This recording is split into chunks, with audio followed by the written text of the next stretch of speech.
Well, new developments are emerging in the case against the recently fired Deputy FBI Director Andrew McCabe. Reportedly, a new FBI report showing a discrepancy between his statements and his former boss James Comey's statements. All this after Attorney General Jeff Sessions just rejected calls to appoint an independent special counsel to look into possible FBI misconduct. Instead, he named a U.S. attorney to do that. House Judiciary Committee Chairman Bob Goodlatte asked Sessions for a special counsel, and he joins us now. Chairman, happy holidays. Have a happy Easter. Glad you could join us.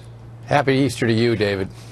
Is John Huber enough? I mean, he's a very good prosecutor. He gets accolades from all over the place. But is he enough to investigate this whole slew of stuff that's cropped up?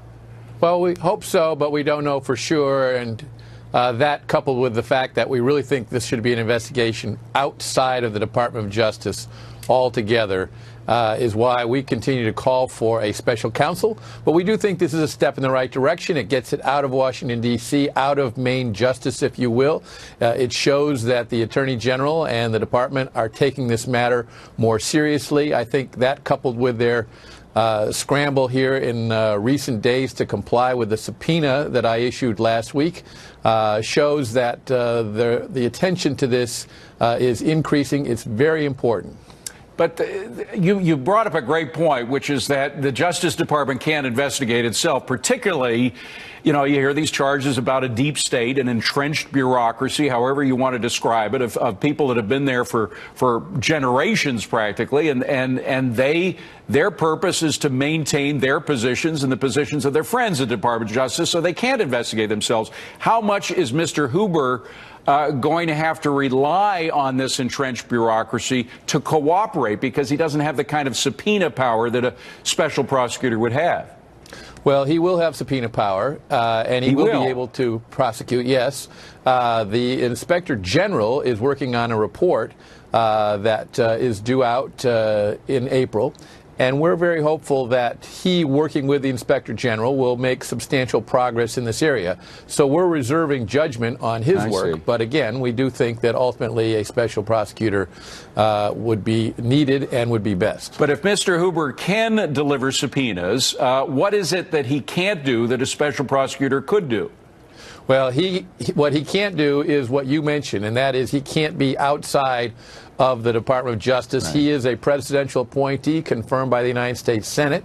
In fact, appointed first by President Obama and then reappointed by President Trump. So he has that form of independence, but he still is a part of the Department of Justice. And that, I think, is a difficulty unless he steps up and shows us that he's willing to take on anybody here, including former senior employees of the Federal Bureau of Investigation. Now, you folks in Congress are doing a lot of investigation yourselves and getting a lot of material, and we're reporting as much of it as you give us.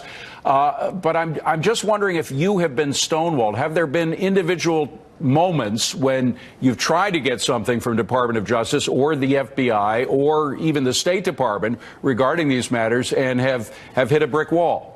Well, we started out last fall. Congressman Trey Gowdy, chairman of the Oversight and Government Reform Committee, and I launched this investigation into how the FBI handled a number of investigations in 2016 and 2017. And at first it seemed as though we were going to be getting the documents we needed, but that slowed down, particularly as some of the information came out through the page-struck text, for example, that showed an extreme amount of bias on the part of a number of people at the higher levels in the Federal Bureau of Investigation, a very serious matter, and things came down to a trickle. So we issued a subpoena last week. And I think that the department, the Attorney General, is very upset about this. I think that action is being taken to increase that production. And I think that the subpoena, which is due next Thursday, will be honored, but we'll wait and see. Now, we talked at the opening about how Mr. McCabe is, we're beginning to understand more as to why it was that Mr. McCabe was fired. He was the deputy FBI director. Of course, the media portrayed it as a one-man firing. That is, President Trump didn't like him, so he had him fired. In fact, we're finding out that there were numerous occasions during which Mr. McCabe gave conflicting information about his own experience at the FBI. In fact, one of which concerns Mr. Comey, his boss, which McCabe said that he got permission to release or leak some things to the press because Mr. Comey was aware of it, whereas Mr. Comey says he wasn't aware of it. Well, many people have now seen the conflicting statements made by Mr. McCabe and the sworn testimony by Director Comey. One of the purposes of this investigation that the Congress is conducting and that Mr. Huber should be looking into, and we'll find out more from Inspector General Horowitz, is who's telling the truth. Right.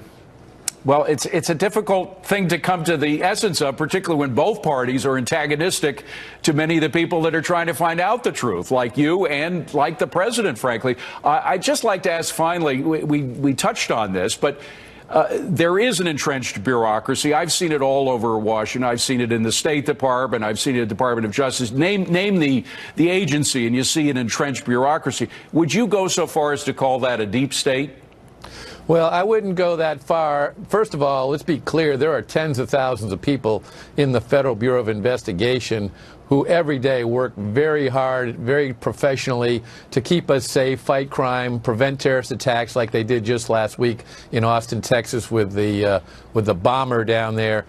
So this is about a small number of people. We don't know exactly how many, and that, again, is the purpose of the investigation. We keep getting material that's redacted, that has names in it that are blocked out. We need that material unredacted so we can find out the extent of what was going on in 2016 when the FBI, in an astonishing manner, conducted one investigation with regard to one presidential candidate and bent over backwards not to prosecute her, and then launched another investigation where they definitely were leaning into it with insurance policies and secret plans. Was that because they were taking sides, Chairman?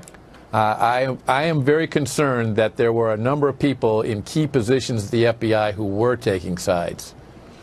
Chairman Goodlatte, a lot of investigating left to be done. We wish you the very best, at least for the next 2 days. Just enjoy the holiday. Thank you very much for being here. Thank you, David. Appreciate it.